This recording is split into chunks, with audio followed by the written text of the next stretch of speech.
Cette vidéo vous aidera à préparer et à réaliser une évaluation préalable à un stage coopératif auprès d'un hôte éventuel dans un bureau pour vous assurer que les élèves accèdent à un environnement coopératif sécuritaire, averti et bien préparé. Avant d'effectuer une évaluation préalable à un stage, prenez soin de vous familiariser avec les questions et les formulaires requis en prévision de votre rencontre. Présentez-vous à votre lieu de rencontre à l'heure, muni de toute la documentation administrative nécessaire. Il est important d'établir un rapport positif avec l'hôte de la communauté.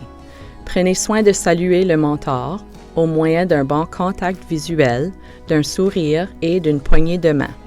Dans certains cas, l'hôte pourrait souhaiter que l'élève inscrit au programme coopératif soit présent à l'évaluation afin de pouvoir rencontrer et de discuter des possibilités. L'hôte de la communauté prend parfois seulement une décision au sujet d'un élève après l'avoir rencontré.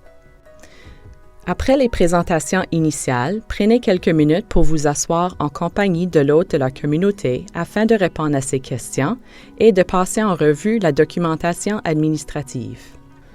La documentation comprend le formulaire d'évaluation préalable au stage et une liste de contrôle, l'accord d'apprentissage, l'évaluation de l'hôte de la communauté et les autres documents que l'hôte pourrait avoir en main.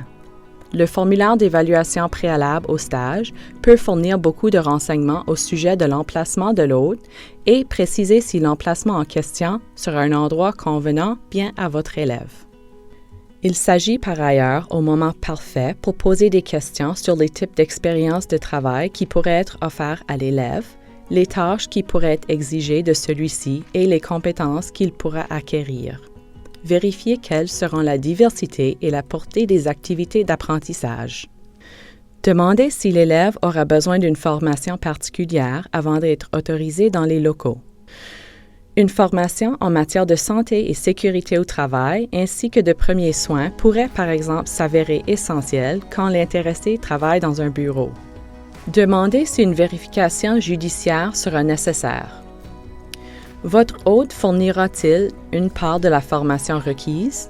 Si l'élève a déjà suivi l'un des cours de sécurité requis et a été agréé, signalez-le à votre hôte.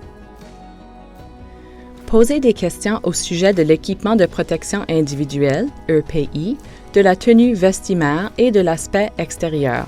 Demandez quelles sont les attentes de la société par rapport à la tenue des employés au bureau. Après avoir pris le temps de discuter des possibilités de travail coopératif, effectuez une visite des lieux. La visite vous permettra de voir les locaux dans lesquels l'élève travaillera. Vérifiez les dangers dans la sécurité présents et posez des questions sur ce qui ne vous paraît pas clair. Durant l'évaluation d'un bureau, vérifiez par exemple où se trouvent les sorties de secours, les postes de premiers soins et les défibrillateurs. Après votre visite, prenez le temps de signer les documents qui pourraient nécessiter votre signature ou celle de votre hôte. Avant de quitter l'endroit évalué, remerciez votre hôte de son temps, de la visite ainsi que de son intérêt et de son appui à l'égard du programme d'éducation coopérative du secondaire.